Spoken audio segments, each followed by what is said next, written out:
శ్రీశైలం దేవస్థానం శివయ్య భక్తులకు ఒక శుభవార్త చెప్పింది. ఆగిపోయిన మల్లన్న ఉచిత స్పర్శ దర్శనాన్ని పునః ప్రారంభించనున్నట్టు దేవస్థానం ప్రకటించింది. మరి ఉచిత స్పర్శ దర్శనం ఎప్పటి నుంచి ప్రారంభమవుతుంది?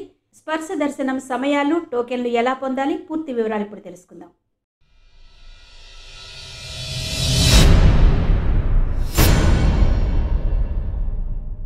దేశంలోని 12 జ్యోతిర్లింగాలలో ఒకటి శ్రీశైలం. భూమిలో వెలసిన కైలాసం శ్రీశైలం మహాపుణ్యక్షేత్రం ఆంధ్రప్రదేశ్ రాష్ట్రంలో నంద్యాల జిల్లాలో ఉంది. నిత్యం ఎంతో మంది భక్తులు శ్రీ మల్లికార్జున స్వామిని తనివి తీరా దర్శించుకుని మొక్కులు చెల్లించుకుంటారు. గతంలో శ్రీశైల మహాక్షేత్రంలో కొలువు తీరిన మల్లికార్జున స్వామిని భక్తులు తమ చేతులతో తాకుతూ స్పర్శ దర్శనం చేసుకునేవారు. ఈ సంప్రదాయం దశాబ్దాలుగా కొనసాగుతోంది.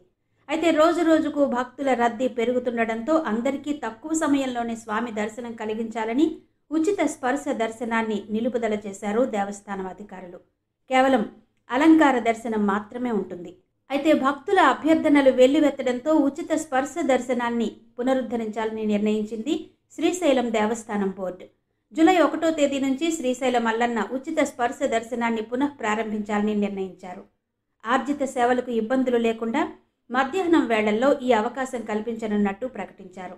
వారంలో మంగళవారం నుంచి శుక్రవారం వరకు మధ్యాహ్నం 1:45 నుంచి 3:45 వరకు 2 గంటల పాటు ఉచిత స్పర్శ దర్శనం ఉంటుంది. అవకాశాన్ని బట్టి ప్రతిరోజు 1000 నుంచి 1200 మందికి ఉచిత స్పర్శ దర్శనం కల్పిస్తామని ప్రకటించారు. అయితే మహాశివరాత్రి, బ్రహ్మోత్సవాలు, ఉగాది, దసరా ఉత్సవాలు, శ్రావణ, కార్తీక మాసాలలోనూ ప్రభుత్వ సెలవు రోజుల్లోనూ ఈ ఉచిత స్పర్శ దర్శనం ఉండదు అని స్పష్టం చేశారు. అయితే స్పర్శ దర్శనానికి ప్రత్యేకంగా టోకెన్లను జారీ చేసి టోకెన్లున్న భక్తులకే ఉచిత స్పర్శ దర్శనం ఉంటుంది.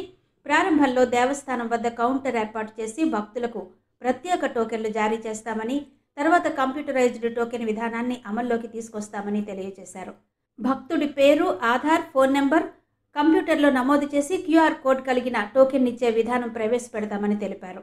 ఈ టోకెన్లు ఉచిత దర్శనం ప్రవేశ ద్వారం వద్ద గల స్కానింగ్ ద్వారా తనిఖీ చేసి భక్తులను ఉచిత స్పర్శ దర్శనానికి అనుమతించడం జరుగుతుందన్నారు. టోకెన్లు పొందిన భక్తులు మాత్రమే ఉచిత స్పర్శ దర్శనానికి అనుమతించడం జరుగుతుందని, వీరిని ఉచిత దర్శన క్యూలైన్ ద్వారా మాత్రమే అనుమతించనున్నట్టు తెలిపారు. ఇక ఆలయ సంప్రదాయాన్ని అనుసరించి ఉచిత స్పర్శ దర్శనానికి వచ్చే భక్తులు తప్పనిసరిగా సంప్రదాయ దుస్తులు ధరించవలసి ఉంటుంది. పురుషులు తప్పనిసరిగా పంచె, కండువాతో దర్శనానికి హాజరవ్వాలి. షర్ట్లు, టీషర్ట్లు, ప్యాంట్లు ధరించి వచ్చిన వారిని దర్శనానికి అనుమతించరు. అదేవిధంగా మహిళలు చీర లేదా చుడీదార్లో దర్శనానికి రావాలి. జీన్స్, లెగిన్స్, పాశ్చాత్య దుస్తులు ధరించిన వారికి ప్రవేశం ఉండదు.